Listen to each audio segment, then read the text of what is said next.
B bukan Yesus. Silakan. Sederhana loh itu. Wabarakatuh. Suara saya kedengaran? Waalaikumsalam. Kedengaran udah? Waalaikumsalam warahmatullahi wabarakatuh. Kedengaran? Tadi mutar-mutar Gurunda. Iya. Jaringan mungkin. Boleh saya bernarasi sedikit teman-teman sebelum saya tidur? Jangan tidur dulu sebelum bernarasi. Jangan tidur Gurunda. Saya Silakan, panas, Gurunda. keringat dingin saya ini. Demam. A'udzubillahi minasyaitonirrajim. Bismillahirrahmanirrahim. Wa kadzalika auhayna ilaika ruhan min amrina ma kunta tadri mal kitab walal iman walakin ja'alna nuran nahdi bi man nasya'u min ibadina wa innaka latahdi ila siratim mustaqim. Kedatangan Nabi Muhammad sallallahu alaihi wasallam membimbing manusia atas segala kesalahan terhadap konsep kepada Tuhan pencipta langit dan bumi. Al-Quran ayat sebelumnya dalam surah Asy-Syura ayat 51, wa ma kana li basharin ayyukallimahullah illa wahya aw min wara hijaban aw yursila rasulan fayuhya biizni ma yasha innahu aliyyun hakim.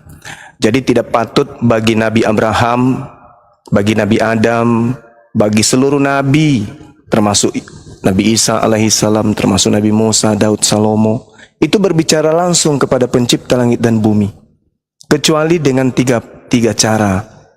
Yang pertama dengan perantaraan wahyu, yang kedua belakang tabir, dan yang ketiga adalah mengutus malaikat. Kalau terhadap Nabi Musa alaihissalam itu melalui belakang tabir, wahyu dan juga malaikat. Jadi yang datang mengajarkan kemudian Torah kepada Nabi Musa alaihissalam berdasarkan Al-Quranul Karim itu adalah Allah melalui tabir. Namun di dalam kitabnya saudara kita Kristen, Nabi Musa itu menerima kitab Torah dari malaikat, bukan dari Tuhan langsung. Itu bisa kita lihat di dalam Kisah Para Rasul 7. Bagaimana di data nomor 35-nya jelas di sana dikatakan bahwa Nabi Musa ini menerima Taurat itu dari malaikat yang datang kepadanya di Gunung Sinai. Jadi salah saudara Kristen kalau memahami kitabnya orang Yahudi dengan menggunakan konsep dari barat. Musa inilah yang diakui oleh bangsa Israel, yang ditolak dengan perkataan ini, siapa yang mengangkat engkau menjadi pemimpin dan hakim? Tetapi justru dialah yang diutus oleh Allah untuk menjadi pemimpin dan penyelamat dengan bantuan dari malaikat yang datang kepadanya di semak belukar yang ada di dalam api. Musa itulah yang memimpin bangsa Israel. Nah, data nomor 38-nya dijelaskan, Musa lah yang di tengah-tengah bangsa Israel di padang pasir menjadi perantara untuk malaikat yang berbicara kepadanya di Gunung Sinai. Jadi Al-Quran dalam hal ini surah Asy-Syura ayat 51 tidak keliru mengatakan bahwa wahyuan itu tabir, wahyu dan juga melalui perantaraan malaikat. Makanya di Keluaran 33 nomor 20 tidak ada manusia yang bisa melihat Allah. Tidak ada. Nah, sedikit saya ingin menyampaikan di sini sahabat-sahabat sekalian, Islam maupun Kristen. Kalau selama ini kita dicekoki dengan pemahaman konsep doktrin dogma bahwa manusia jatuh dalam dosa dan dosanya itu ditasbihkan kemudian diberikan, disalurkan kepada seluruh manusia, itu sebenarnya adalah kebohongan yang diwariskan dari barat. Sebenarnya tak ada dosa Adam itu. Yang berdosa sebenarnya itu adalah Paulus. Pauluslah manusia yang paling banyak dosanya menurut pengakuan mulutnya sendiri. Lalu kemudian Kristus yang datang kepadanya yang menebusnya. Mari kita lihat datanya, silakan yang punya Bible, anak-anak saya, adik-adik saya yang ada di bawah, silakan Anda buka surat 1 Timotius 1, ini anak angkatnya Paulus. Anak angkat Paulus bernama Timotius. Dikatakan begini, di data nomor 12-nya, aku bersyukur kepada Dia yang menguatkan aku, yaitu Kristus Yesus, Tuhan Kristen, karena Ia menganggap aku setia dan mempercayakan pelayanan ini kepada aku. Aku yang tadinya seorang penghujat, Dan aku tadinya seorang penganiaya dan seorang yang sangat ganas, tetapi aku dikasihinya karena semuanya itu telah kulakukan tanpa pengetahuan, yaitu di luar iman. Malah kasih karunia Tuhan kita itu telah dikaruniakan dengan limpahnya kepada aku dengan iman dan kasih dalam Kristus Yesus. Perkataan ini benar dan patut diterima sepenuhnya. Kristus Yesus datang ke dunia untuk menyelamatkan orang berdosa, dan di antara mereka akulah yang paling banyak berdosa. Tetapi justru karena itu aku dikasihani, agar dalam diriku ini sebagai orang yang paling berdosa, Yesus Kristus menunjukkan seluruh kesabarannya. Dengan demikian aku menjadi contoh bagi mereka yang kemudian percaya kepadanya dan mendapat hidup yang kekal. Hormat dan kemuliaan sampai selama-lamanya bagi Raja segala zaman, Theos yang kekal, yang tak nampak dan esa. Amin. Jadi Amin, puji Tuhan. Itu Paulus bacaanmu ini- itu, Bang Juma. Paulus ini sahabat Itulah contoh bagaimana anti-Kristus itu bertobat. Jor, Ya, sabar dulu, Jadi Jor, saya belum beres, lihat. Jor. Major, sabar dulu, Sabar belum ya. beres, Jor. Jadi sebenarnya Yesus Kristus itu mati dengan cara kutuk di atas salib itu bukan karena dosa Adam, tapi karena dosa Paulus. Karena dosa-dosa Pauluslah kemudian yang menyebabkan Yesus Kristus itu mati di atas salib. Nah, pertanyaannya kemudian, adakah Tuhan pencipta langit dan bumi yang datang ke tengah-tengah Bani Israel menghapus dosa dengan cara membunuh anak manusia? Itu nggak ada. Jadi Paulus ini benar-benar murni paganisme. Dia karena dosanya dibisiki oleh Kristus palsu bahwa dosamu Paulus semuanya telah kutebus dengan aku mati di atas tiang salib. Padahal yang mati di atas tiang salib itu menurut Yesus adalah iblis. Saya ulang, mohon maaf, saya ulang. Menurut Yesus yang mati di atas tiang salib itu adalah iblis. Bahkan menurut Yesus yang keluar pada hari ketiga dari kubur itu juga adalah iblis. Datanya. Oke. Jangan jadi pensedia Terima kasih agama, Anda jangan sudah punya bertanya. Mohon datanya, izin data. sahabat-sahabat. Oke. Baik. Ketika Yesus mengatakan kemudian di dalam Yohanes 12, dia berkata dengan sangat gamblang di sana. Ketika dia mengatakan bahwasanya sekarang berlangsung penghakiman atas dunia ini. Sekarang juga penguasa dunia, yaitu iblis, akan dilemparkan keluar. Dilemparkan keluar, di situ dalam bahasa Yunani disebutkan jelas exo. Jadi iblisnya ini dilempar keluar. Keluar dari mana? Dari kubur. Kenapa bisa dikatakan dari kubur? Apa Karena hubungannya Yesus kok lari-lari? sabar. Menanggapi satu kalimat pun nggak pandai kau cuma. Sabar.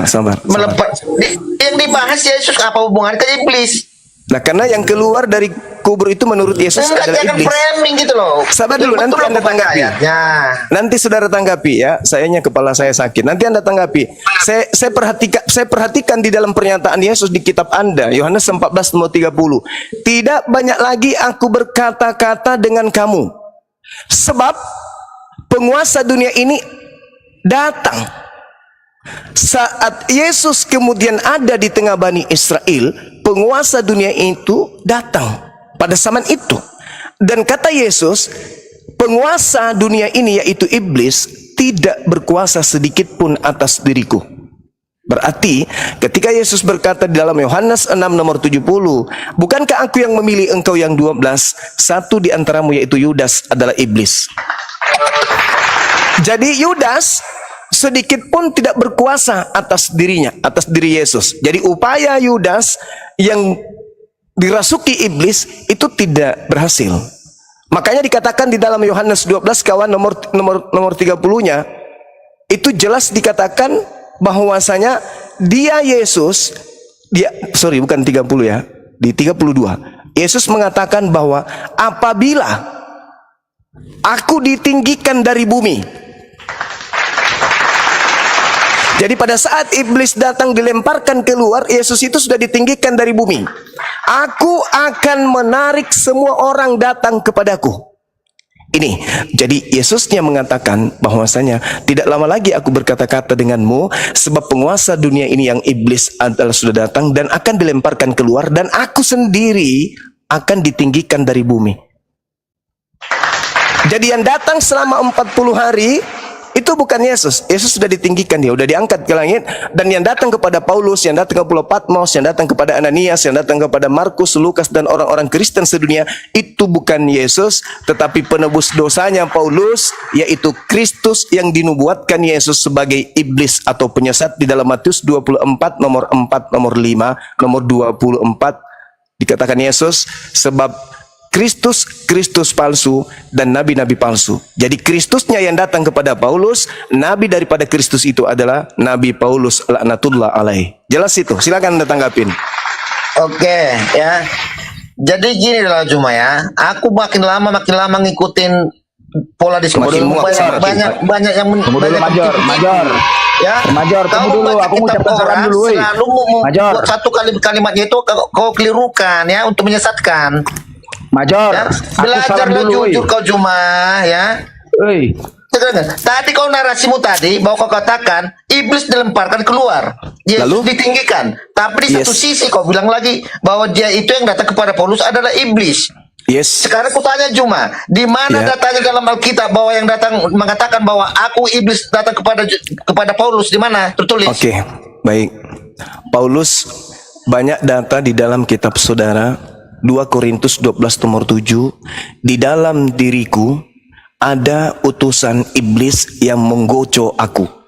Di mana itu? 2 Terus mana? Korintus 12 nomor 7. Oke. Jadi di Aku dalam makin tubuh percaya, Paulus, ya. maaf Udah mulai saudara, terbongkar ini dalil, ya dalil, tolong dihargai. Tunggu, Ini saya buka dulu, saya buka. Meskipun bukan firman Tuhan, minimal Anda yakini itu adalah firman Tuhan.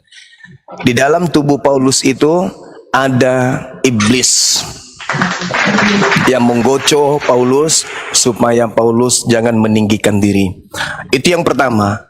Yang kedua, indikasi kuatnya bahwa Paulus menerima pengajaran dari setan atau iblis. Anda baca Kisah Para Rasul 16 nomor 16 sampai nomor 18 yang memproklamirkan kerasulan Paulus pertama kali adalah iblis yang merasuki seorang tukang tenung. Sibilisisis Gurunda nanti Ya, kena report punya Gurunda. sibilisis. Saya berdata bro, saya tidak mungkin kemudian mengatakan sesuatu yang tak berdasar. Apa kemudian intisari setelah Paulus ini kedatangan iblis di dalam dirinya? Di mana Anda tadi? Di lihat. mana tadi? Sabar. 2 Korintus 12 nomor 7. Coba 2 Korintus Anda 12. lihat, coba Anda lihat seperti yang disampaikan adik saya tadi, Natalia Iriani. Coba Anda lihat implementasi penjabaran Paulus setelah dia kerasukan iblis di dalam Filipi 2 nomor 6, nomor 7, nomor 8. Dia mengatakan apa? Theos, dewa, turun ke bumi, mengosongkan dirinya, tidak mempertahankan kedewaannya, melainkan mengosongkan diri. Artinya apa? Ini meniru konsep Krishna, Attis, Hercules, dan juga Mitra. Tuhan dewa turun ke bumi, mengosongkan diri, menjadi manusia, bahkan mati sampai mati di atas tiang salib. Ini bukan sifat Tuhan. Kami agama samawi, Yahudi, dan juga Islam itu tidak menganut ajaran konsep pagan seperti itu. Tuhan datang ke bumi, kemudian menjadi bayi, kemudian netek, kemudian dibunuh sama manusia. Itu bukan konsep ajaran para nabi. Makanya Yesus mengatakan bahwa di dalam Yohanes 7 nomor 28 29 apa kata Yesus? Kamu memang mengenal Yesus, tapi kamu tidak mengenal Bapa yang telah mengutus aku. Dua oknum. Kamu memang mengenal aku, kata Yesus, tapi kau tidak mengenal Bapakku yang ada di langit. Itu jelas pernyataan Yesus. Itu ajaran samawi. Sedangkan kalau Anda mengatakan bahwa Anda Kristen pengikut Yesus, salah. Anda pengikut Paulus, penganut ajaran paganisme, dewa-dewa Roma turun ke bumi, mengosongkan diri, mati di atas salib untuk dosa-dosa Paulus in the gang. Itu fakta. Makanya jelas sekali itu, Bung. Coba Anda lihat apa yang terjadi terhadap Nabi Muhammad. Di sekeliling Nabi Muhammad itu syarat dengan ajaran paganisme. Orang-orang Quraisy itu paganisme yang taat. Mereka banyak memiliki berhala-berhala. Tapi ketika Nabi Muhammad datang mengajak mereka menyembah kepada Rabbus Samawati wal Ard, Tuhannya negeri Mekah. Mereka menanggalkan akidah mereka, melepaskan ajaran mereka, lalu mereka satu komando menuju kepada la ilaha illallah Muhammad Rasulullah. Begitu merambah ke sejazirah Arab. Bagaimana dengan ajaran Paulus yang lahir di Tarsus? Apakah merambah ke Bagaimana dengan Yerusalem? Petrus, Rasul Yohanes, Bagaimana dengan ajaran Paulus yang pengikutnya Petrus, Rasul Yohanes bagaimana? Kalau Petrus dan Yohanes dikatakan oleh Yesus di dalam Matius 24 nomor 24, iblis yang datang kemudian berupa Kristus dan nabi palsu juga akan menyesatkan murid-murid Yesus.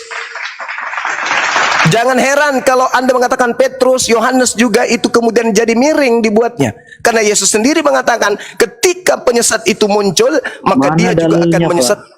Matius 24 nomor 24. Silakan Anda baca dulu, habis itu Anda komentar. Ya, jadi saudara-saudara saya Islam dan Kristen, ketika Paulus kemudian di Antioquia, di Turki, pertama kali disebut murid-muridnya sebagai Kristen, sayang sekali Paulus sendiri meneguhkan, aku diutus kepada orang-orang yang tidak bersunat. Galatia 2 nomor 8. Karena keputusasaannya mengajarkan agama berhala kepada orang Yahudi dan tidak berhasil. Bahkan kalau Anda melihat bagaimana dia mengatakan dirinya, dia mengatakan dirinya dalam Galatia 1 nomor 15, aku diutus kepada non-Yahudi. Cerminan bahwa dia sudah keluar dari koridor yang Yesus ajarkan kepada muridnya Bani Israel. Jangan ke orang Samaria, jangan ke bangsa lain, tapi pergilah kepada domba-domba yang sesat dari umatku Bani Israel. Matius 10 nomor 5 nomor 6. Maka Anda Kristen dari barat yang dibawa oleh penjajah masuk ke Nusantara inilah yang menjadi korban daripada Kristus yang datang kepada Paulus. Itu fakta, itu real. Saya belum pernah menemukan ada Bani Yakub. Apakah itu dari Benyamin, apakah itu dari Natal, apakah itu dari Nat, apakah itu dari Yusuf, apakah itu dari Yehuda, Israel yang datang ke Indonesia menjadi tokoh agama Kristen. Semuanya dari barat yang mengajarkan agama Kristen itu. Kenapa? Karena Paulus sudah mengatakan, aku diutus kepada non-Yahudi. Coba Anda renungkan. Yesus diutus kepada orang Yahudi. Paulus diutus kepada non-Yahudi. Supaya Paulus ini dianggap kemudian orang benar, maka kalian mengatakan kami ini adalah pengikut Yesus, padahal bukan. Anda saudaraku Kristen pengikut Paulus. Makanya Paulus itu diumpetin. Di mana-mana Kristen tidak berani membahas tentang Paulus, nggak berani. Kenapa nggak berani? Boleh? Oke, Boleh kita tunjukkan. bahas? Oke, dasar Tolong kamu- keimanannya Juma mengatakan Paulus itu seperti itu apa? Apakah Quran menjelaskan? Sabar kawan, sabar. Al-Quran mengatakan fawailul lilladzina yaktubuna al-kitaba biaidihim summa yaquluna hadza min indillah. Celakalah orang. Celaka enggak Paulus? Celakalah orang yang menulis di sebuah mana buku. Paulus dibahas dalam Quran bahwa Paulus tidak benar? Tadi Anda bertanya kan samaku? Iya. Saya mengatakan Di mana dalam Al-Quran surah Al-Baqarah ayat berapa itu, teman-teman? Berdasarkan Ayat dasar dari Selo Major. bahwa Tuhan 79 mengatakan Paulus tidak benar di mana? 79 ya teman-teman. Fawailul lilladzina yaktubuna al-kitaba bi aidihim. Celakalah orang yang menulis kitab dengan tangannya sendiri. Paulus di dalam suratnya, aku menulis surat bukan 2 Korintus 11 nomor 17. Apa yang aku katakan, aku mengatakannya bukan sebagai orang yang berkata menurut firman Tuhan, melainkan sebagai orang goblok yang berkeyakinan bahwa ia boleh bermegah. Celakalah orang yang menuliskan sebuah kitab dengan tangannya sendiri dan berkata itu dari Allah, padahal sesungguhnya itu bukan dari Allah. Lalu di dalam Ulangan 18 nomor 19 nomor 20, akan tetapi seorang nabi yang terlalu berani menuliskan surat mengatakan sebuah firman atas nama aku tapi tidak aku firmankan kepadanya, maka dia harus mati. 3 menit untuk Bang Duma sama Oke. Bang Major. Ya, biar silakan Anda kita bisa tanggapi. anu gitu loh. Dengarkan dulu, dengarkan ya. Ya. Anda bilang Yang lebih tadi ya, keras lagi apa dinaikkan yang Quran. dituliskan Paulus itu bagian daripada surat-surat Paulus, yaitu kesaksian-kesaksian dia, ya. Itu dia tuh bukan mengaku dia itu adalah firman Tuhan, bukan, tapi itu kesaksian dia. Suratnya di Korintus, suratnya di Roma, itu bagian kesaksian. Jadi sekarang Anda mengatakan bahwa orang yang menulis dengan tangannya itu adalah tidak benar, ya. Sekarang saya tanya, siapa penulis Quran? Sahabat-sahabat Rasulullah. Jangan kau bandingkan dengan Al-Quran, saudara. Siapa yang menulis Quran? Sabar. Said, Berarti mereka terkutuk juga. kenapa bisa? Anda bilang menus dengan tangannya. Anda minta Fawailul lil ladzina yaktubuna alkitab. Tolong jangan diganggu dulu. Jadi kata Allah, celakalah orang yang menuliskan sebuah kitab dari tangannya sendiri dan mengatakan itu dari Allah padahal bukan dari Allah. Kan yang dituliskan sahabat Rasulullah itu jelas dari Allah. Jangan ke sana, jangan ke sana. Jangan terlalu berat. Jadi ya, dari saudara, mana Anda tahu itu dari Allah? Dengarkan kesimpulan saya 30 detik. Dengarkan. Yesus berkata di tengah-tengah Bani Israel, segala firman yang engkau berikan kepadaku telah aku sampaikan kepada mereka dan mereka telah menerimanya dan mereka percaya dengan pasti bahwa engkau lah yang telah mengutus aku. Segala firman yang Yesus sampaikan kepada Bani Israel, Yesus sampaikan sebagai manusia kepada murid-muridnya. Pada saat Yesus menyampaikan firman itu, Yesus dalam keadaan manusia, anak Maria. Coba Anda lihat surat Paulus dalam Galatia 1 nomor 1. Aku menerima Injil bukan dari manusia. Bukan manusia yang mengajarkan aku Injil, tetapi Yesus Kristus. Lihat, bayangkan itu. Sejak kapan kemudian Yesus itu berubah bukan jadi manusia? Sedangkan yang datang kepada Paulus itu mengaku Yesus Kristus, tapi bukan manusia. Sedangkan di dalam 2 Yohanes 1 nomor 7, siapakah penyesat itu? Siapakah pendusta itu? Siapakah kemudian antikristus itu? Bukankah dia yang pergi ke seluruh dunia, mengajarkan kepada seluruh dunia bahwa Yesus datang bukan sebagai manusia? Galatia 1 nomor 11, aku menerima Injil bukan dari manusia, tapi dari Yesus Kristus. Siapa penyesat itu? Dia yang pergi ke seluruh dunia, ajarannya tidak mengaku Yesus datang kepadanya ada manusia, dialah antikristus dan dia adalah penyesat itu. 2 Yohanes 1 nomor 7. Maria melahirkan manusia bernama Yesus Kristus. Yesus Kristus kepada muridnya, dia katakan apa saudara? Waspadalah kepada penyesat yang datang kepadamu dengan memakai namaku dan berkata, akulah Kristus, dia akan menyesatkan banyak orang. Berarti penyesat yang datang setelah Yesus berkata dengan nama Yesus dan dengan gelar Kristus. Maka yang Anda ikuti sama yang diikuti oleh Paulus. Siapa itu? Yesus Kristus. Siapa penyesat dan apa nama penyesat itu? Dan apa nama gelar penyesat itu setelah Yesus terangkat ke langit? Jawabannya, nama penyesat itu adalah Yesus dan gelar daripada penyesat itu adalah Kristus. Hari ini 2 miliar kita temukan anak keturunan Adam menjadi pengikut Yesus Kristus sang penyesat. Silakan bantah saya dengan dalil. Oke, ya. Ini narasi Anda ini kemana-mana. Tadi Anda bilang Paulus tidak menerima bukan dari manusia. Sekarang Yesus itu penyesat. Jadi Anda makanya kalau nggak makin lama saya pakai dalil. diskusi Anda makin pakai dalil ngawur, Major. ya. Apalagi Anda sering saya bisa perhatikan ya memelintir-melintir ayat untuk suatu pembenaran. Jadi Anda bukan tujuan mencari kebenaran, untuk cari pembenaran. Sekarang menurut Yesus penyesat yang datang setelah dia, nama dan gelarnya siapa? Adalah Setelah Yesus, kata Yesus penyesat yang datang setelah dia bernama siapa dan gelarnya apa? Silakan. Gelarnya apa? Oke, Yesus Kristus, dia Mesias. Berarti penyesatnya bergelar Yesus Kristus. Terima kasih saudara. Jangan sombong, jangan angkuh. Di mana tertulis penyesat itu Yesus Kristus? Matius 24 nomor 4 nomor 5 nomor 24. Kan di situ dikatakan akan datang. Akan datang. Karena di situ kata akan datang. Akan datang. Datang kepada siapa? Ya kepada manusia, kepada umat manusia. Datang kepada murid Yesus. Dia adalah Kristus. Jangan ini, jangan merembet kemana-mana. Itu bagian dari itu juga. Saudaraku, jangan merembet kemana-mana. Yesus menasihati muridnya yang seangkatan dengannya, yang hidup, makan, duduk bersama, berlari bersama, sembunyi bersama. Hei muridku, waspadalah sebab akan datang kepadamu. Kepada siapa? Kepada muridnya. Tahun berapa? Abad pertama.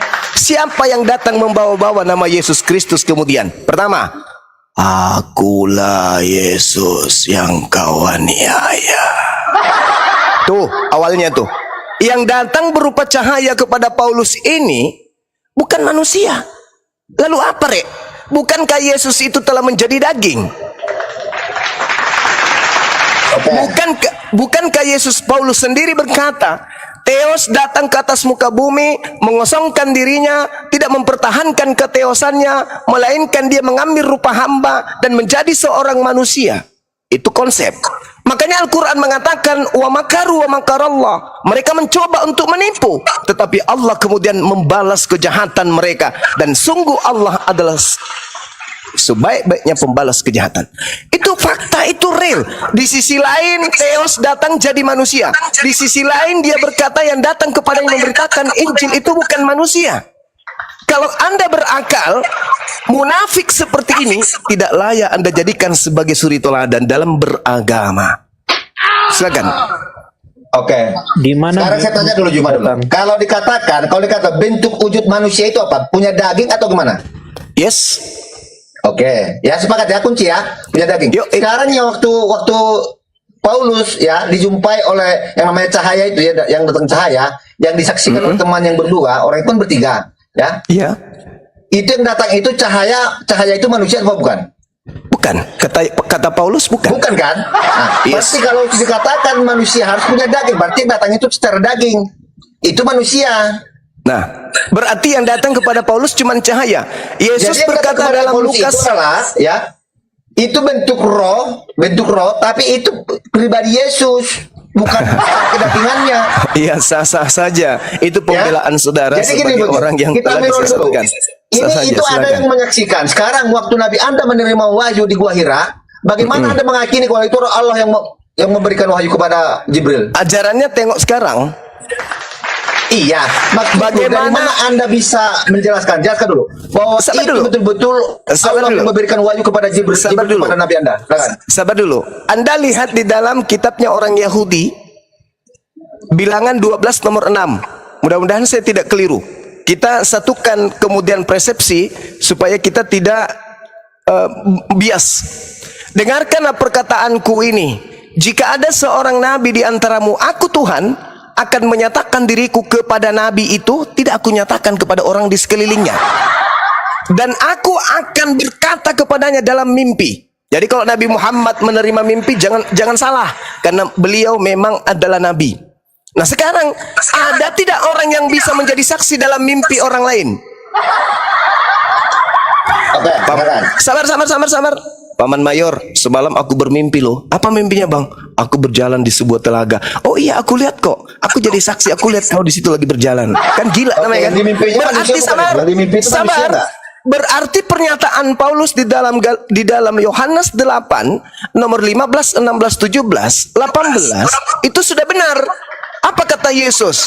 Jika engkau menghakimi, aku tidak menghakimi, kata Yesus. Tetapi kalau aku menghakimi, penghakimanku itu benar. Kenapa? Karena aku tidak seorang diri. Aku bersama dengan Bapa. Dan bukankah di dalam kitab Taurat dikatakan, dua saksi sudah sah. Akulah yang menjadi saksi tentang diriku, dan Bapa yang mengutusku juga menjadi saksi. Jadi Nabi Muhammad kemudian kerasulannya itu disaksikan oleh malaikat, disaksikan oleh Allah, disaksikan oleh Gua Hira, disaksikan oleh kota Mekah dan Madinah. Nah sekarang kebenaran tentang keadaan itu kita ukir hari ini. Terukir sepanjang sejarah 1400 tahun lamanya.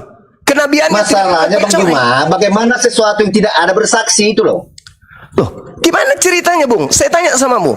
Oke, Allah itu ada nggak? Allah itu ada nggak? Ya jelas ada dong. Oke, tunjukkan. Kalau memang di surah berapa kalau Allah menyatakan keberadaannya ada. Oke. Kamu mengatakan ada kepada pencipta langit dan bumi itu maksudnya seperti hewan, seperti pohon, tumbuhan, seperti batu, seperti air, seperti apa? Iya, Menurut maksudnya pemahamanmu. gini. Oke, bukti gini, ya. Bukti keberadaannya, ya, bahwa dia pernah berkuasa. Contohnya penciptaan. Apa yang pernah diciptakan oleh Allah Subhanahu Wa Taala? Sama seperti ketika kitab Kejadian dikatakan langit dan bumi kosong. Siapa yang menjadi saksi di situ? Pertanyaan saya, Bang Juma, apa kekuasaan Allah ada? Apa yang sudah pernah Sama diciptakan? ketika saya bertanya kepada saudara, apa kekuasaannya Yod-Heh-Pape menciptakan langit dan bumi? Enggak, pertanyaan saya kalau memang dia ada. Iya apa yang sama. pernah diciptakan Allah Subhanahu Wa Pertanyaan Taala? saya juga sama. Jangan Anda mempertanyakan sesuatu kepada saya perhatikan yang tadi, saudara sendiri Bang Anda Zuma tidak ini bisa menjawabnya.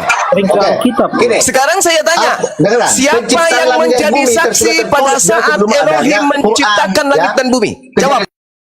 Jawab. Ya, mulai kejadian satu pada mulanya alam ciptakan langit bumi. Siapa yang menjadi Sekarang saksi? Allah, apa yang pernah diciptakan Allah? Siapa yang menjadi saksi? Hah? Siapa yang menjadi saksi di situ? Siapa yang saksi? Ini kan kitab Taurat, kitabnya para nabi. Siapa yang menjadi sekarang kau saksi mengatakan pada dari saat itu datang lagi Elohim berfirman. berkata pada Ya. mulanya langit berbentuk kosong. Langit berbentuk kosong.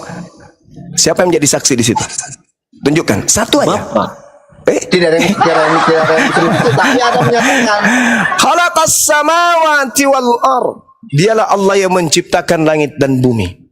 Kamu tanya saksi, sama aku tanya siapa yang mensaksikan Elohim menciptakan oke, langit ada dan berapa bumi? pencipta langit dan bumi rupanya? Cuman satu. Hah? Satu. Cuman satu, iya. Yakin? Iya dong. Oke, berarti Anda segambar dan serupa dengan Allah dong? Anda harus banyak belajar lagi, tak ajarin ya, tak ajarin. Iya, Tak sekarang ajarin, yang mana? tak ajarin. Berarti Tak Anda ajarin, tak sepakat ajarin. dengan ayat Alkitab Tak juga. ajarin. Kitab Taurat juga. Ajarin, tak Ya? ajarin. Tak ajarin, dengarkan saya. Kejadian 1:26. Dengarkan. Allah menjadikan segala jenis binatang liar dan segala jenis ternak dan segala jenis binatang melata di bumi. Allah melihat bahwa semuanya itu baik. Masuk ke poinnya. Berfirmanlah Allah, baiklah kita menjadikan manusia menurut rupa, menurut gambar dan rupa kita. Menurut gambar kan? Bukan menurut wujud Gambar dan Allah. rupa kita. Bukan menurut hakikat Allah, tapi menurut gambar Allah. Allah menggambarkan manusia itu dua mata, hidung, mulut, telinga. Allah kemudian menciptakan gambaran tersebut. Jadi Allah tidak sedang menciptakan makhluk yang serupa dengan dirinya. Alkitabku Iya terus benar, bergumam. benar. Dua Manusia itu cipta Samuel Tuhan, cuma 7 nomor 22 sekarang di mana- tidak di ada mana yang ayat ini serupa bisa dengan Anda- Allah. Dengarkan dulu, di mana ayat ini yang bisa Anda samakan dengan Tuhan Anda menciptakan? Silakan. Menciptakan manusia. Tuhannya Bani Israel yang menciptakan alam semesta. Tuhanku juga menciptakan alam semesta. Tidak Ada mungkin berapa- Tuhan jadi itu ada berapa- dua.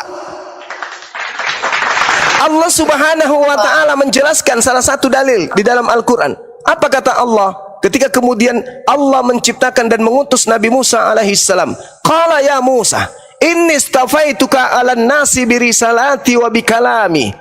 Fahusma ataituka wa kum minasyakirin. Allah Tuhanku berfirman kepada Nabi Musa. Allah Tuhanku berfirman kepada Adam. Allah Tuhanku berfirman kepada Nabi Ibrahim. Allah Tuhanku berfirman kepada Nabi Isa alaihi salam. Jadi Allah yang datang menyatakan diri kepada baginda Rasul Muhammad SAW, ada Rabbus samawati wal ard, yang menciptakan langit dan bumi, laisa kamislihi syai'.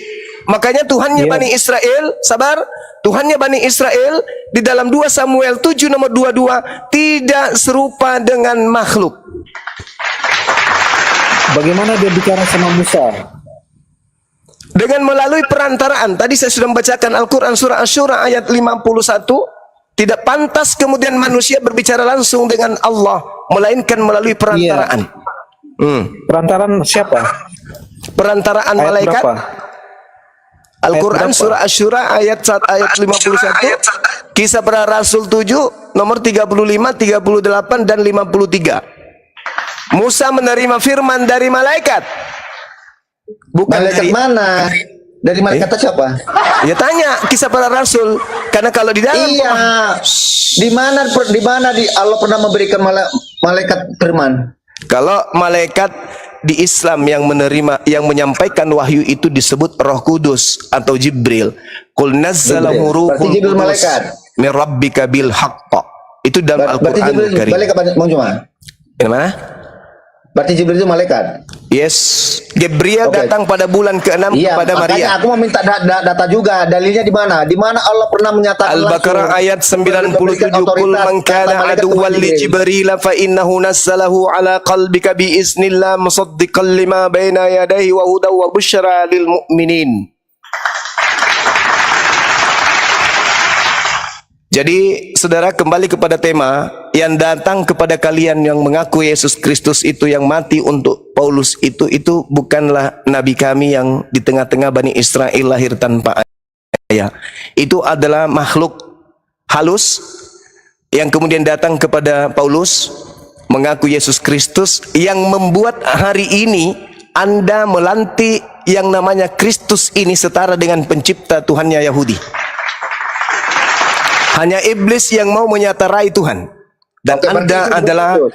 pasukan iblis yang melantik Kristus setara dengan pencipta langit dan bumi. Yesus Berarti Isa ketika bukan datang, Yesus. Yesus ketika datang di tengah-tengah Bani Israel bersaksi, ada kesaksianku yang lebih penting dari kesaksian Yohanes Pembaptis, bahwa semua pekerjaan mujizat, kekuatan dan tanda-tanda yang aku lakukan di tengah-tengah Bani Israel, semua itu bersaksi bahwa Bapaklah yang telah mengutus aku. Bukan Bapak yang menjadi aku, tetapi Bapak mengutus aku. Bedakan Bapak menjadi Yesus dengan Bapak mengutus Yesus. Berarti Hanya yang benar akalah siapa? yang Isa bisa apa Yesus? menghantarkan Anda keluar dari ajaran tersebut. Yang benar itu siapa? Isa atau Yesus? Yang benar itu adalah Isa alaihissalam. Isa itu terjadi di abad keberapa dia itu? Kalau memang Isa ada alaihissalam itu adalah nabi kami yang datang ke Iya, di tengah-tengah abad Bani keberapa? Israel. Itu terjadi, Sabar, Isa jangan itu ada di emosi. muka bumi ini di abad keberapa? Sabar, ini ujian. Ya, jangan emosi. Nabi Isa alaihissalam disebut oleh Bani Israel dengan sebutan Yosua atau Iso dalam bahasa Aramaik atau bahasa Suryani. Sedangkan Yesus itu adalah tokoh fiktif yang dijual Paulus kepada Bani Guk atau Bani Romawi dan Yunani. Tidak ada kemudian Yesus itu mati terkutuk. Tidak ada Yosua Hamasia mati terkutuk. Itu enggak ada. Tidak ada. Apa yang membuat Yesus Kristus anak Maria yang kami sebutkan dengan Yosua Hamasia atau Isa Al-Masih ini terkutuk? Tolong saudara Kristen pertanggungjawabkan mulut kalian. Pertanyaan saya Bang Oknum Juma, yang dia lahir tanpa. berapa kisah Isa itu di muka bumi ini? Dengar. Tolong Anda tunjukkan kepada saya satu dosa yang dilakukan oleh Isa putra Maryam atau Yesus putra Maryam yang membuat dirinya mati terkutuk. Tunjukkan. Oke. Tunjukkan kepada saya. Silakan. Ya, dosanya itu dia membuat burung dari tanah. Hai. Bismillah. Tidak ada. Dengan izin tidak Allah. ada literasi Saya kasih dalil. Saya kasih dalil kepada saudara Kisah Para Rasul 2:22. Di situ diterangkan kemudian oleh Lukas asisten Paulus dalam hasil penyelidikannya. Apa kata dia? Hai orang-orang Israel, ya Bani Israel, dengarlah perkataan ini. Yang aku maksudkan adalah Yesus dari Nazaret. Seorang yang telah ditentukan, sabar, ini ujian, sabar, ini ujian. Seorang yang telah ditentukan oleh Allah dan yang dinyatakan kepadamu dengan kekuatan-kekuatan dan mukjizat-mukjizat dan tanda-tanda yang dilakukan oleh Allah melalui perantaraan Yesus di tengah-tengah kamu seperti yang kamu tahu. Jadi tak ada satupun yang terjadi terhadap Yesus Nabi Isa alaihissalam dalam Al-Quran selain biiznillah, dengan izin Allah. Allah yang melakukan, bukan Nabi Isa. Tapi Nabi Isa yang mempraktekkan di tengah-tengah Bani Israel. Yohanes 5 nomor 30, aku Yesus tidak dapat berbuat apa-apa dari diriku sendiri. Berbeda dengan Kristus yang datang kepada Paulus, kepadaku telah diberi kuasa baik di langit maupun di bumi. Pergilah, jadikanlah seluruh bangsa menjadi pengikutku. Itu bukan Yesus kami, itu bukan Nabi Isa alaihissalam. Oke. Isa itu ada dalam dunia nyata. Gak usah kamu ribut Isa, Yesus. Iya, maksudku makanya aku nggak tahu Jum. Saudara, Yesus itu tokoh fiktif. Berapa? Yesus itu tokoh fiktif. Maria Isa itu ada nggak? Miriam. Isa itu ada nggak? Isa hidup di zaman apa? Miriam Hidup tidak di zaman mungkin. apa? Isa. Miriam tidak mungkin memberi Ayat apa di Isa datang di ada muka yang bumi ini? mendukung di dalam kerajaan Roma ayatnya. Miriam tidak mungkin memberikan nama anaknya dengan nama penjajah, nama pemakan babi dan tidak bersunat Yunani. Gak mungkin. Adakah Yesus ayatnya itu nama yang spesifik Yunani. mengatakan Romawi? Tidak pantas seorang yang suci, Pak. yang lahir dari perawan suci diberikan nama paganisme. Adakah Yesus ayat itu nama pagan, nama yang nama menyebut yang diberikan Roma kepada tokoh fiktif waktu yang Isa dan menuding Miriam? bahwa dia datang di Adakah? tengah-tengah Bani Israel menjadi Tuhan. Itu konsep yang tidak ada di dalam pengajaran Nabi Isa alaihissalam. Sampai di sini paham.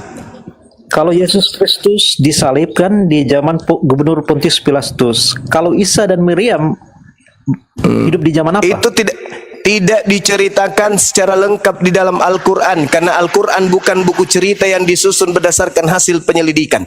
Andai saja, Ada atau andai tidak ada, saja, Bang Bima? Iya atau tidak?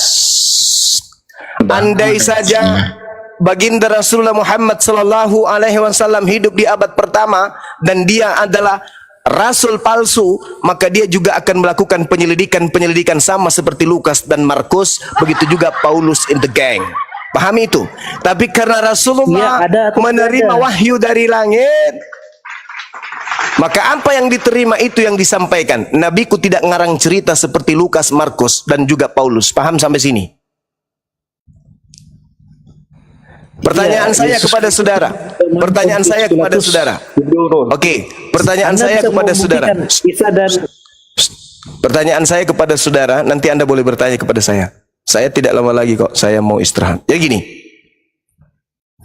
Tolong tunjukkan kapan kemudian Roh Kudus datang kepada Lukas menceritakan tentang kisah Yesus kepada Aliteng. Saya tunggu. Di mana Roh Kudus datang kepada Matius, datang kepada Lukas, karena dua wartawan inilah yang mencatat tentang silsilah Yesus. Tolong tunjukkan kepada saya di mana tertulis Ruach HaKodes atau Roh Kudus atau Ruach Elohim datang kepada Lukas, datang kepada Matius, sehingga dia mampu menceritakan tentang silsilah sembahan Anda Yesus Kristus. Saya tunggu, saya kasih waktu 2 tahun lewat 6 bulan. Silakan. Oke. Saya tutup Berat sambil menunggu. Legitimasi yang diberikan bagaimana Santo Lukas itu mengetahuinya itu, yaitu kita bisa baca di 28 ayat 19. Karena itu pergilah, jadikanlah sebuah bangsa muridku dan berkatilah mereka dalam nama Bapa, Putra dan Roh Kudus, dan ajarlah mereka segala sesuatu. Jadi Santo Lukas itu menerima ajaran daripada para rasul-rasul. Itu Itu legitimasinya. Matius itu, Bang. Di situ, Pak. Salah. Itu Matius itu, Bang, bukan Lukas. Lukas sama juga. Nah, sekarang pertanyaan saya, wahyu yang pertama diterima Lukas dari Roh Elohim yang mana? Sudah dikatakan ajarkan kepada mereka, bukan wahyu.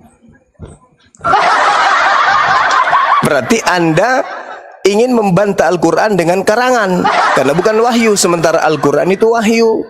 Udah ya, Bang ya. Silakan dengan teman-teman saya, Bang Yesus Blender, itu mungkin nyata, ada yang ingin saksi disampaikan. mata. Saksi mata, kalau kebohongan, Bang, 1.000.000 saksi tapi bohong percuma. Tanpa saksi tapi kebenaran itu pasti valid. Itu pasti valid. Iman Kristen itu karena keberangkatan Tuhan Yesus Kristus. Oke, kalau begitu saya boleh tanya kepada saudara, siapa saksi Yesus datang kepada Lukas? Ada?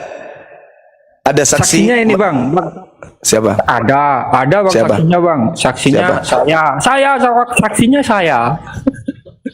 Waktu saya minum kopi, dengerin dulu ge. Waktu saya minum kopi sama bodrek tuh, pas.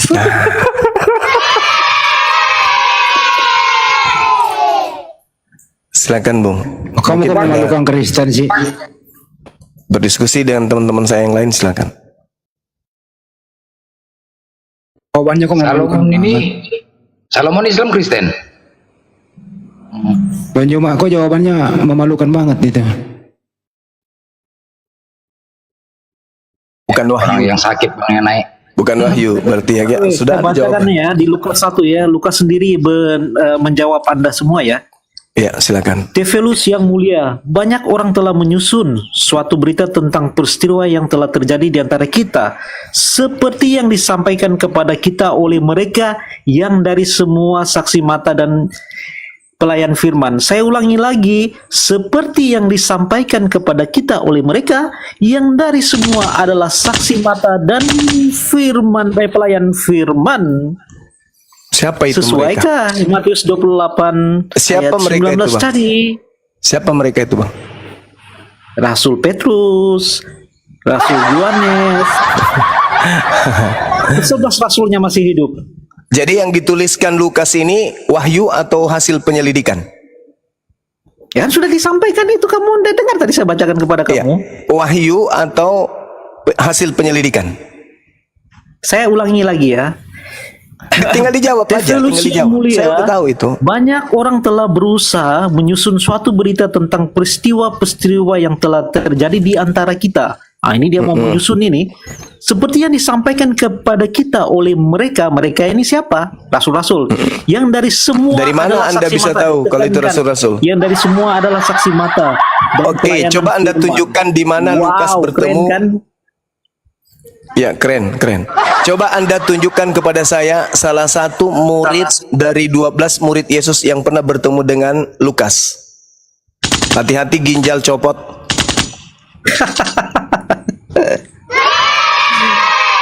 Tidak dijelaskan itu sangat Tidak dijelaskan. Itu makanya saya katakan, saudara, sebuah kebohongan menghadirkan jutaan saksi. Kalau semuanya saksi bohong, percuma. Sebuah kebenaran tanpa saksi, kalau kebenaran tetap aja kebenaran. Contoh, ketika ada wanita, mohon maaf, tidur dengan seorang laki-laki, tak ada yang melihatnya, tak ada yang melihat wanita ini kemudian tidur dengan laki-laki itu. Diperkaos, hamil. Pertanyaannya kemudian, karena tidak ada yang melihat dia diperkaos, apakah kehamilannya itu fiktif?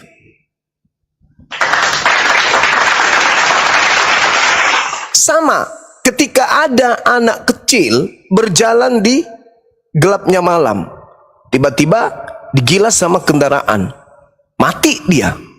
Anak tersebut dibuang kemudian ke jurang. Karena tak ada yang menyaksikan, apakah kematiannya itu fiktif? Tetap aja terjadi kebenaran itu. Makanya Yesus mengatakan, akulah yang menjadi saksi dua bersama dengan Bapakku. Begitu juga Nabi Muhammad SAW menerima wahyu yang menjadi saksi adalah malaikat dan Allah. Nah, bagaimana kebenaran itu kemudian terukir? Seperti seorang wanita yang tadi. Untuk kita ketahui bahwa betul dia sudah diperkaos, kita lihat perutnya, hamil dia. Artinya, meskipun kita tidak hadir pada saat dia diperkaos, tapi karena kita melihat kemudian tanda-tanda dalam pada tubuh wanita tersebut, maka keyakinan kita betul wanita ini diperkaos. Begitulah Al-Quran.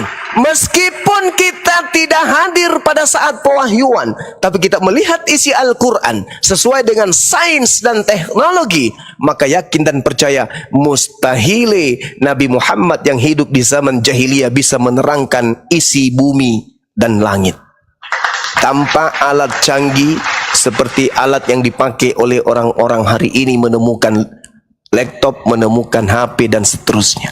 Nah, ini gambaran tentang sebuah kebenaran. Jadi kebenaran itu tidak butuh saksi. Kebenaran saya minta itu buktikan saksinya kah?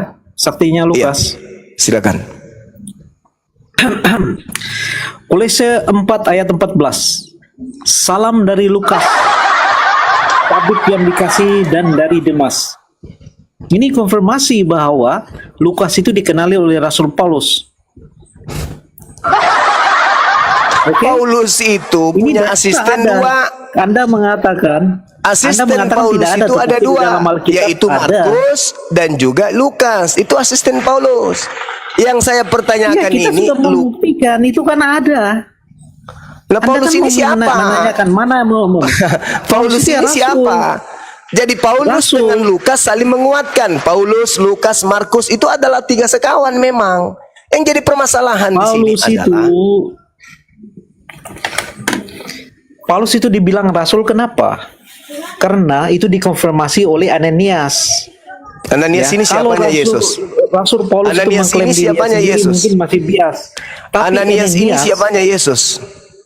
Ananias itu satu daripada muridnya Tuhan Yesus. Di mana Kisah dalilnya para Ananias Rasul. adalah murid Yesus? Kisah Di mana para dalilnya? Rasul. Oke, saya Kisah para bacakan ya Rasul biar berapa? tidak ada Ya, silakan. Kisah para Rasul berapa? kejep, Pak. Tak cari dulu ya. Sejak kapan Ananias murid Yesus?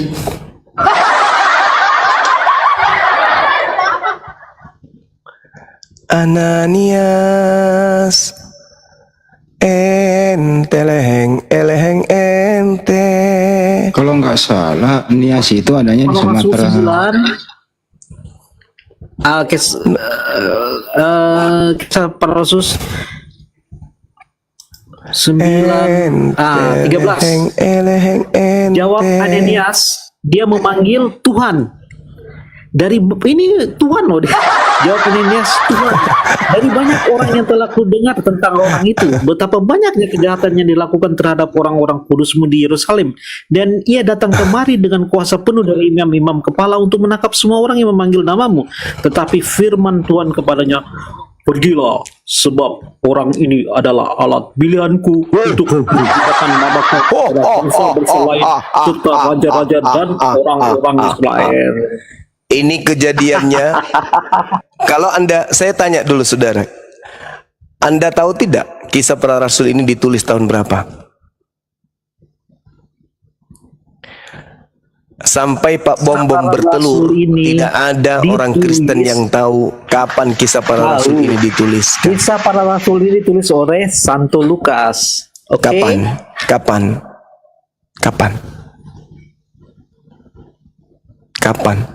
Dan saudara harus tahu bahwa Lukas menulis surat itu diperuntukkan kepada seseorang bernama Theophilus. Bukan untuk seluruh umat manusia. Silakan baca kisah para Rasul 1. Hai Silakan. Theophilus, dalam buku kau yang pertama. Ingat, Lukas itu. Sekarang pertanyaan saya, Ini kedua, kan? Lukas Hai ini Theophilus, menulis dalam surat buku yang untuk pertama, siapa?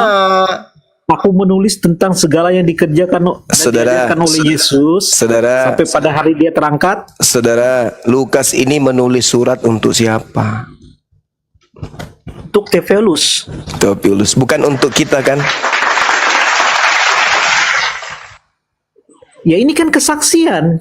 Loh, Theophilus yang mulia, banyak orang yang berusaha menyusun. Siapa orang-orang itu? Apa hasil susunan-susunan berita dan peristiwa yang terjadi? Boleh nggak saya minta? Saya ingin baca untuk membandingkan dengan apa yang disusun Lukas. Kan ini kan karya ilmiah menurutnya. Maka muncul pertanyaan saya, Theophilus ini sopere. Ternyata Lukas menulis surat hanya untuk satu oknum saja. Anda lihat data sebelumnya di data nomor 3 dan nomor 4. Karena itu setelah aku menyelidiki segala peristiwa itu dengan seksama dari asal mulanya, aku mengambil keputusan untuk membukukannya dengan teratur untukmu, supaya engkau Theophilus dapat mengetahui bahwa segala sesuatu yang diajarkan kepadamu sungguh benar. Lukas dan Kisah Para Rasul adalah sebuah buku karya ilmiah hasil penyelidikan seorang Lukas, diperuntukkan untuk satu manusia saja, yaitu Theophilus, bukan untuk seluruh dunia. Makanya jawabnya Lukas di ayat 1. Makanya Theophilus yang mulia, banyak orang telah berusaha menyusun suatu berita peristiwa yang telah terjadi di antara kita. Udah Seperti yang selesai, disampaikan saudara. kepada kita oleh Selesai. mereka, yang Lukas daripada semua adalah menulis saksi Kisah dan Para pelayan Rasul firman. dan buku Lukas ini ditulis oleh Lukas untuk satu orang, yaitu Theophilus, bukan Iya, untuk tapi dia Kristen menerima sedunia. kesaksian dari pelayan firman saudara, itu.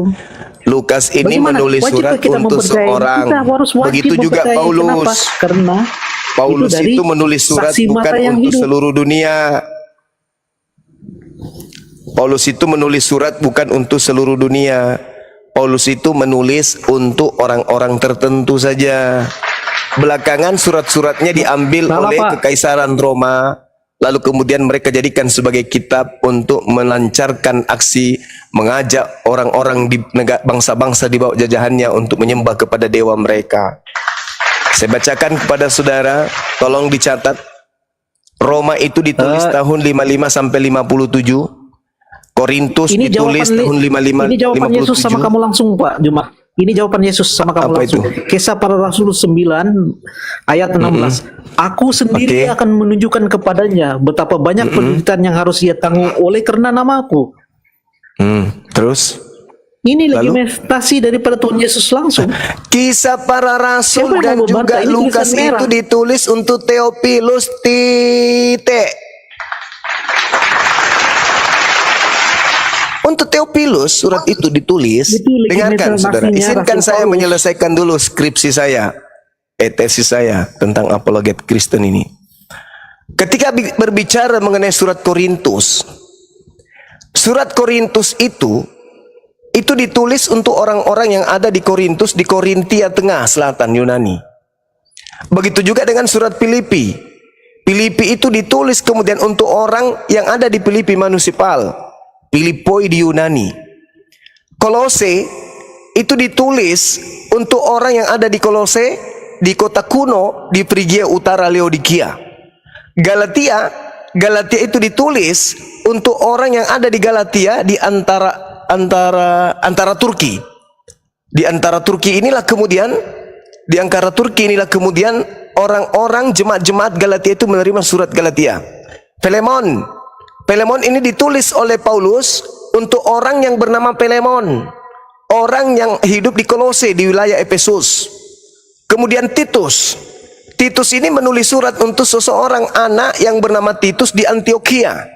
Kemudian Efesus ini Paulus menulis surat untuk orang kudus yang ada di Efesus, penyembah dewa Yunani yaitu dewa Artemis. Kemudian Tesalonika ini ditulis oleh Paulus kepada orang yang ada di Tesalonika, kota di Yunani Utara.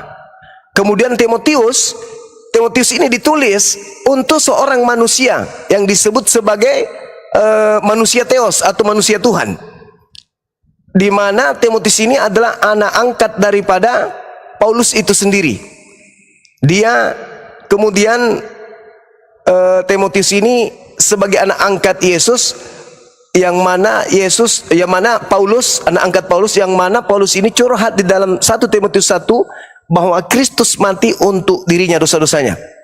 Kemudian Roma itu ditulis untuk bangsa Roma. Tidak ada di antara 13 surat Paulus yang ditulis untuk orang Batak, untuk orang Manado, untuk orang Papua, untuk orang Toraja, untuk orang Timur Leste, siapa lagi? Tidak ada.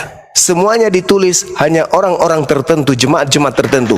Akan tetapi penguasa kala itu, yaitu Imperium Romawi, mengambil surat itu dan dikirim ke wilayah-wilayah jajahannya untuk dijadikan sebagai kitab suci. Untuk dijadikan sebagai kitab yang dianggap suci. Itulah yang terjadi. Begitu juga ketika masuk ke Nusantara, dibawa oleh kerajaan Belanda. Bisa jawab? Silakan. Tolong tunjukkan surat Paulus yang diperuntukkan untuk orang Indonesia. Oke, Satu saya jawab silakan. Ya. Oke. Anda mengerti jemaat Allah? Makna jemaat Allah? Jemaat semisal gitu. Jemaat semisal. Jemaat Allah di Korintus. apa gitu. Anda mengerti? Hah? Kepada jemaat Allah di Korintus. Mana ada? Siapa nabi yang diutus ke Korintus? 1 Korintus 1 ayat 2. Tidak ada nabi diutus Allah ke di sana. Korintus. Nabi Anda siapa mengerti yang ya? diutus ke Korintus? Nabi siapa yang Anda diutus ke mengerti sana mengajar? Jemaat Allah, Anda mengerti? Jemaat dewa. Walaupun itu disebut Jemaat Korintus, dewa. tapi bisa digunakan kepada seluruh saudara, bangsa. tolong jangan memperkosa isi Al-Quran. Oke? Ini Alkitab Pak, bukan Al-Quran. Korintus itu berada di tengah Yunani, di Korintia, di tengah selatan Yunani.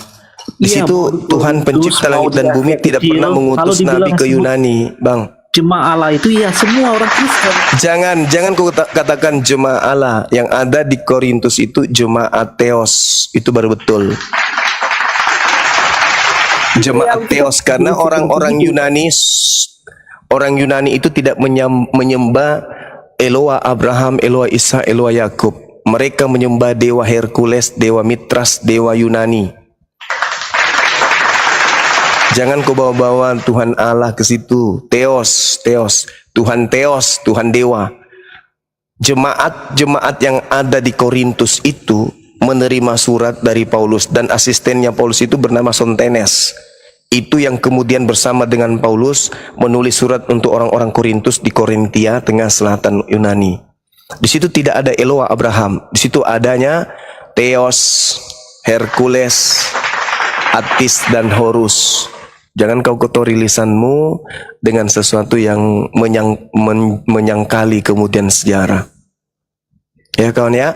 Jadi tak ada satupun surat Paulus yang dituliskan untuk orang Indonesia. Semua surat kalau Paulus begitu- itu untuk oknum-oknum tertentu saja. Kalian aja yang mau diperbedais dengan adanya doktrin dan dogma dari Barat. Lagi-lagi fulus, lagi-lagi demi supaya tergerus isi dompet perpuluhan di gereja.